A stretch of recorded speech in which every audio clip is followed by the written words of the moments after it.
Le principe de distribution Linux est né avec le succès croissant de l'open source, tant dans le milieu du poste de travail que du serveur. Alors pourquoi on en est venu à faire des distributions Linux?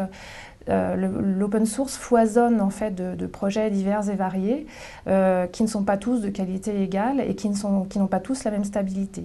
Donc la distribution aujourd'hui, son rôle principal, c'est de mettre ensemble un certain nombre de composants qui sont choisis pour leur stabilité, pour leur réponse à des besoins X ou Y des utilisateurs.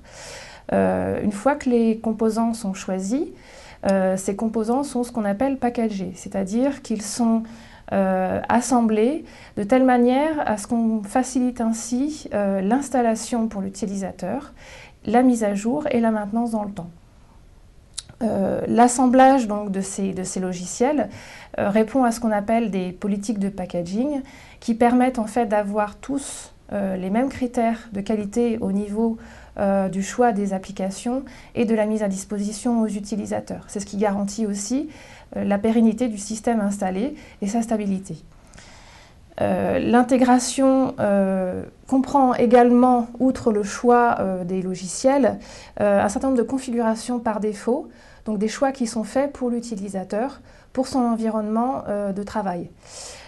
Ces choix sont réalisés en fonction de ce qu'on estime être le meilleur en termes d'ergonomie et de design. Cette intégration, bien sûr, se fait en collaboration avec les projets eux-mêmes qui développent donc, tous ces éléments. Cette collaboration se traduit par la fourniture de correctifs, parce qu'on rencontre à un moment donné des bugs et on participe à la correction des bugs qu'on va remonter ensuite au projet qui développe le logiciel en question. Donc c'est un aller-retour incessant entre la distribution qui réalise l'intégration des logiciels et les projets qui développent les logiciels. L'objectif donc principal, c'est avant tout, en tout cas pour Mandriva, de faire en sorte que Linux devienne accessible pour un débutant, qui ne se pose plus la question dans quel logiciel je vais choisir, pour quelle utilité, pour quelle fonctionnalité, et puis fournir des mises à jour de sécurité pour un ensemble de composants qui auront été choisis. À cela s'ajoutent également souvent des développements spécifiques.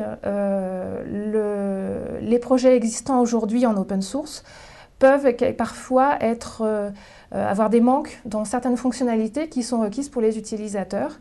Et c'est ainsi que, par exemple, Mandriva a développé en fait un panel d'administration qui permet aujourd'hui à l'utilisateur de configurer de manière très très simple son environnement de travail, son réseau, ses disques, ses accès à ses périphériques.